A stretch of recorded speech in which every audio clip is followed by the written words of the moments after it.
appreciate that. But today we're going to continue our series on Romans, and we are in Romans chapter 10, verse 9 through 13. If you want to pull through it, I'm going to do it a little different. Instead of reading verse, I'm going to go through some things, and then we'll go to the verse near the end of the sermon, but you can go ahead and find it in your book. But I titled this one, Accepting Salvation. Accepting Salvation. Because that's kind of what this is all about. I'm going to go ahead and open us in prayer before we start, and then we'll get into it. So everyone, Heavenly Father, just thank you for bringing us here this week, Lord. Use me as I speak today to deliver your word, Lord. Just open the hearts of those who are going to hear it, and again, speak through me as I deliver this sermon, Lord. And if anyone here is feeling that tug from you, Lord, just let them hear these words and know that what they need to do. Just bless the sermon.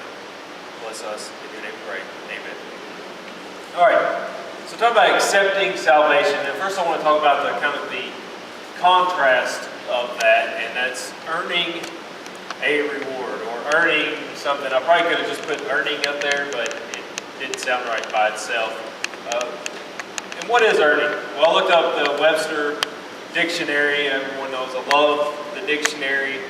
Kind of get a feel for what a word means, and I got three different definitions for this one. So the first one is to gain, especially for the performance of a service, labor, or work.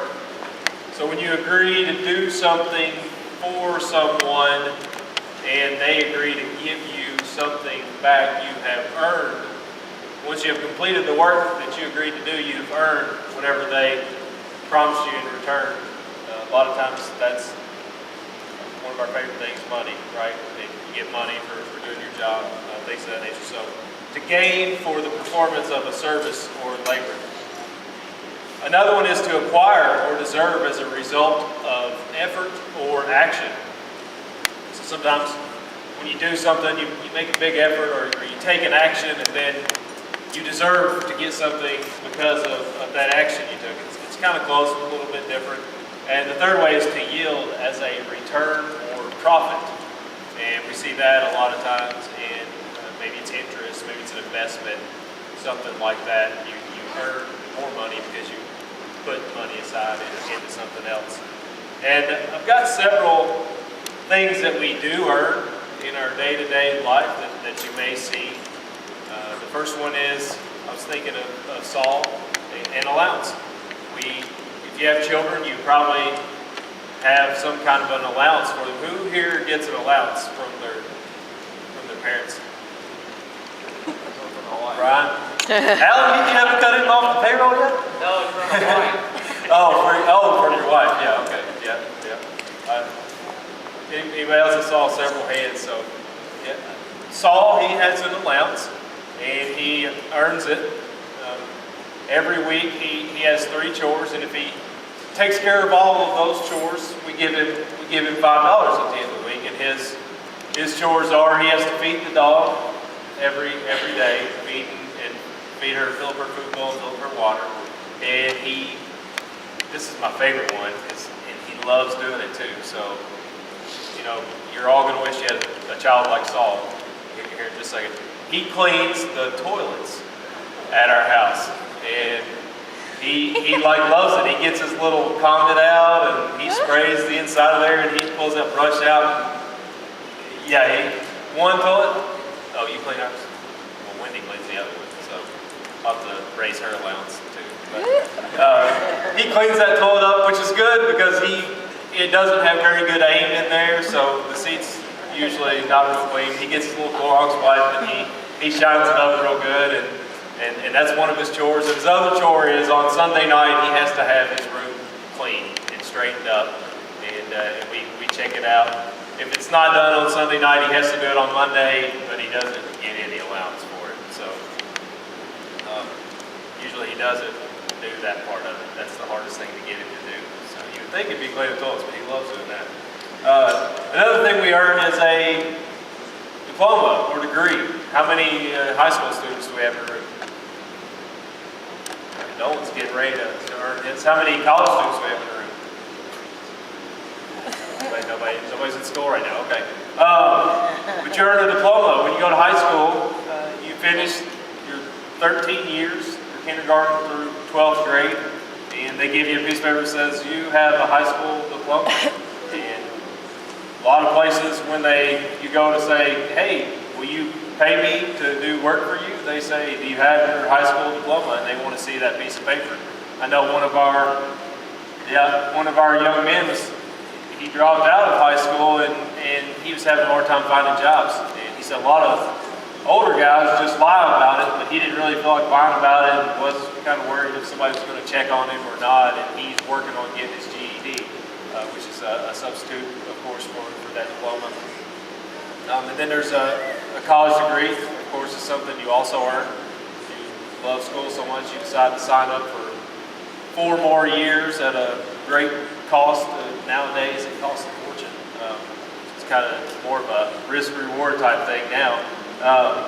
But after you're done, you get that college degree, and it may qualify you for some certain profession, maybe to be an accountant, or maybe to be a teacher, or something else. Make sure if you are going to incur that expense, when you get out, you have a degree that will get you a job. That's one thing I can tell all of you young people that are in high school.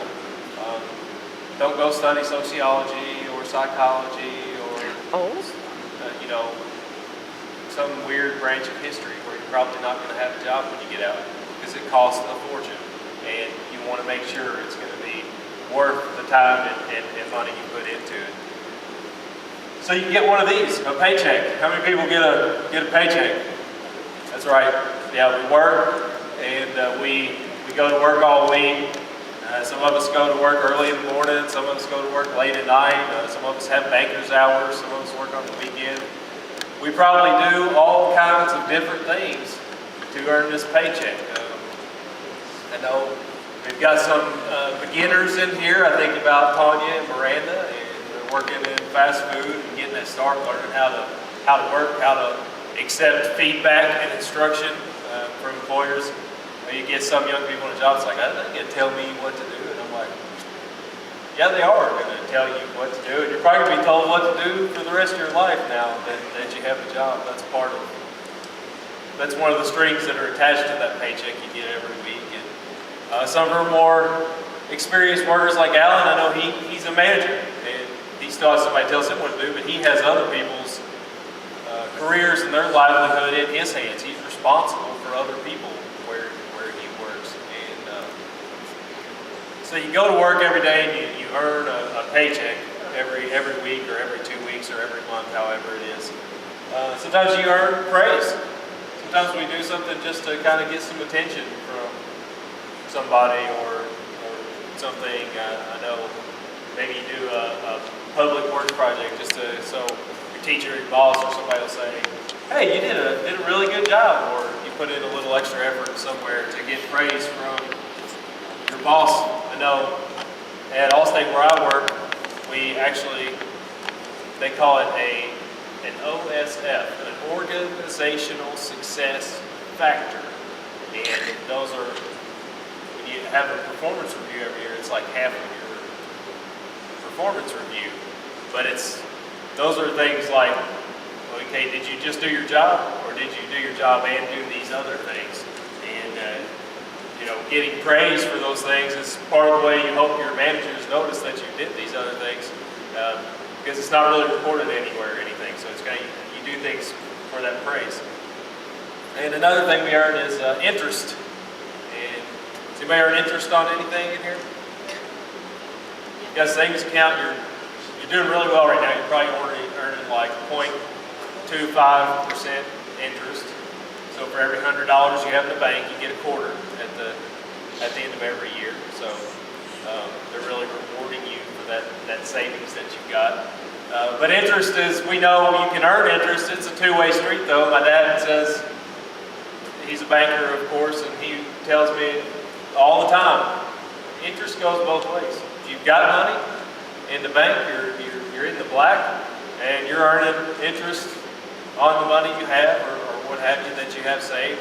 And then there's the borrowing, where actually you're getting charged interest for them to give you that money that they that they have from other kind souls. And every dollar you spend, it's probably going to cost you like $1.03 or $1.04, because you have to pay back to the bank that amount of money, right?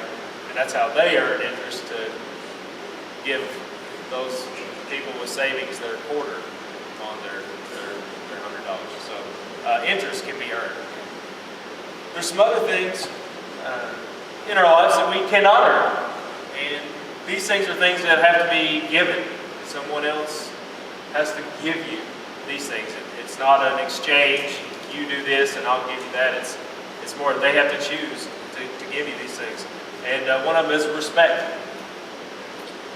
Respect. Respect comes from other people, and in a way it is kind of earned, but in a way it's not. It's something that they have to choose to give you. You can't force somebody to respect you. And I know a lot of times you do hear people say that, well, I don't get any respect. And then you can kind of turn around and look and say, well, why would someone look to you for respect? And I think we see, there's several people in this room that I have a great deal of respect for, and I was kind of thinking, why do I respect these people? And the first one, and I'm going to make her blush because Nancy was the first person I thought about, and I said, she's dependable.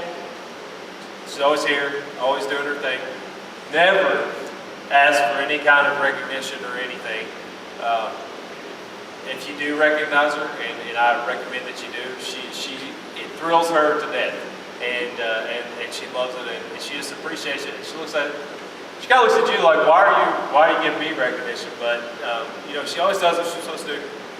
She steps up and does extra things. She's always got, if you ask her opinion on something, it's almost always she's going to tell you whether she agrees with you or not, and she's going to be able to back it up. But she's going to have a pretty strong opinion on most things, especially questions of faith and questions about church and things. And so respect. But Nancy's been at it a long time, and that's why she has that respect. She's got that crown of wisdom, as Solomon says in Proverbs. So, another thing is forgiveness. Forgiveness cannot be earned, unfortunately, for some people. Has anybody in here ever tried to earn back forgiveness and not been forgiven? Yes, sometimes people are just done with us when we hurt their feelings or we wrong them. And yet I just had to be given forgiveness yesterday. It's probably too common of an occurrence, but I made Wendy mad yesterday morning. We were kind of getting ready, and she was going to the dentist, and I was going to take Saul to the gym, and she asked me for something, and I was kind of like snapped at her, and it hurt her feelings, and she was mad at me, and I knew when she left, I'm sitting there like, oh great, my wife's mad at me, and now I'm going to have to ask forgiveness. And I sent her a text and said, honey, I'm really sorry, please forgive me. And I heard a great sermon one time about forgiveness. It does have to be given. You can't make somebody give it to you. But I saw her later. She did come to the gym after her dentist appointment, but it's a public place, and Wendy is great at hiding her emotions when she's in public, and she's like, hey, honey, so I'm like, I don't know, maybe she's still mad, who knows, we'll have to wait and see. So me and Saul went on home, and I had made him lunch, and she got home with Josie, and I was making Josie she made Josie lunch or whatever they were eating, and I'd gone into the room into our bedroom to get something, and she came in there, and I kind of was like, all right, let's see, and I walked over to give her a little kiss, and she kissed me back, and I said, honey, I'm so sorry. And she goes, you're already forgiven. So I was like, great. She'd given me that forgiveness, and I didn't have to, husbands live under that cloud of anger from wife for the rest of the day. It can kind of ruin your day, which it's probably designed to do. But you love as a husband, you love when you get that forgiveness. And the last thing, and the thing we're really going to talk about today is your salvation. Your salvation cannot be earned. but it has to be given to you. And like I said, these things must all be given. And finally, we're going to get to Romans chapter 9, verse 10 through 13. And I call this the requirement for salvation. And just to make a point here, I saw this in Washington, and I'm going to be perfectly honest, this was in the Library of Congress, and it was in a wing that said, do not take any pictures. Oh? And I accidentally took a picture with the flash on, and I wasn't going to break one rule twice to show my point, so I didn't take another picture, so you can't hardly see what this is, but you can earn salvation by being perfect and following every one of the law, so to speak, which Jesus did. We know he lived that perfect life. But when we talk about the laws, I think we have a mistaken conception that the laws are the 10 Commandments, and that if you follow the 10 Commandments, you're good to go. But that is not the case. The laws are actually, and there's several hundred laws just in the Bible, but this is, and you cannot read it, this is a book, it's about, they had a Hebrew section at the Library of Congress. This is a book that's about this wide and about this tall, and it's about that thick. And this is the Jewish book of law. Okay? So this is, when they talk about, this is it. When they talk about the law, this is it. It's a book this wide, this tall, and about that thick of laws. So that's what you were supposed to earn your salvation. You have to follow everything in this book to a T, to the nines. And then you would have lived this perfect life and earned your salvation. This was before Jesus. So we know nobody can do that. We all mess up. We all make mistakes. As a child, you see, even Joseph, she's 4 years old, but she's already kind of got that, when you catch her doing something wrong, she already tries to tell you she was doing something else. And it's kind of like, it's already, you see that little bit of that simple nature just coming out, and even a small child, just to kind of, I'm going to tell you something else so you won't get me in trouble, and I'm going to do what's best for me right now instead of doing what the right thing is. And so we all have done things like that. We've all lied, we've all cheated, we've all been dishonest, we've all been angry, we've all done some kind of pride, we've all hated someone at some point in our life. We've all missed the mark of what God's ideal was when He created us. And that's called sin, we know that. But because of Jesus, we have a path to His salvation, and it was given to us. It is not something that we earned. And how do you accept that? Well, here in Romans chapter 9, verse 10 through 13. If you declare with your mouth Jesus is Lord, and believe in your heart that God raised Him from the dead, you will be saved. For it is with your heart that you believe and are justified, and it is with your mouth that you profess your faith and are saved. As Scripture says, anyone who believes in Him will never be put to shame. For there is no difference between Jew and Gentile. The same Lord is Lord of all, and richly blesses all who call on Him. For everyone who calls on the name of the Lord will be saved. And mark that last verse there, because I think it's a very powerful verse. But the great news is, believe in the resurrection and profess Jesus as your Lord, and you will receive salvation, not earned, but given by grace. So we talked about all those things that you can earn. We talked about your allowance, your diploma, your degree, a paycheck, praise, interest. I'm sure you can probably think of a million other things. Salvation is not earned. It's not earned because of what you did, but it is given to you. And we talk, because what you did wasn't enough. And I think there's a great illustration of that in the movie Courageous, and I've used this a couple of times, but the guy is talking about, he says, he's talking to one of the other guys, he says, well, I'm a good guy, what else needs to be done? And the guy says, well, almost everybody is a good guy, and we know that. Almost everybody you meet is a pretty decent human being, right? A nice lady or a nice guy. But the guy says, what if a man murdered someone in your family? And you get to the trial, and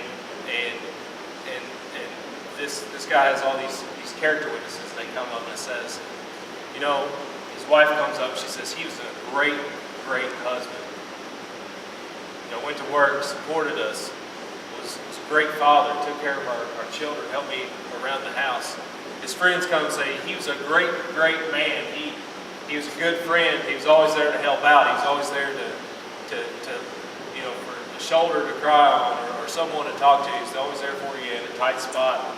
And maybe his community comes and says he was always there doing service, helping out around the community. Maybe even his church shows up and says, he was a deacon at our church.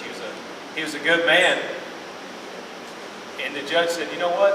I think you've done a pretty good job with your life. I'm going to forgive you for this murder. He said, would you think that judge was just? No, you wouldn't think that judge was just. And God's the same way. We know that God is a just God. And no matter how many things we have got right, and we have done right, and we have done good, we know there's still those things where we've done wrong and we've missed the mark. And because He's a just God, He has to hold us accountable for those things. And the only path back to Him is this salvation that Christ provided on the cross. And our way to receive that salvation is clear here. It says, declare with your mouth that Jesus is Lord. Let me say, from here on out, Jesus, you are going to be the Lord of my life. I'm going to live my life for you. I'm going to follow your teachings. I'm going to follow your word and your scripture. I'm going to live my life for you. And believe in your heart that God raised Him from the dead. Believe in your heart that He had to go to that cross and die because of those lies you told, because of that anger you had against somebody, because of that hate, because of those things you have done wrong. Believe in your heart that that is the reason He went on that cross. That is the reason that He died. And also that He was resurrected to show that we too will have a new life. Believe that in your heart and you will be saved. So it's pretty simple. When we believe that and we confess Him as our Lord, we can have that salvation we've been given through grace. So if anyone here today has been feeling that tug, and they've been feeling that calling, and that kind of, God, I hear your message, and I hear what you can do for me, and I want to follow you. I want to receive that salvation. If you've been feeling that tug, and you want to make this profession today, I'm going to ask Brian to come up here in just a second, but I want you to come up, pray for us. We can answer any questions. We can talk to you about it, but we want you to take that on today. And if you've been here, maybe you've already accepted Him as your Lord and Savior, but He's calling you, He's pulling on you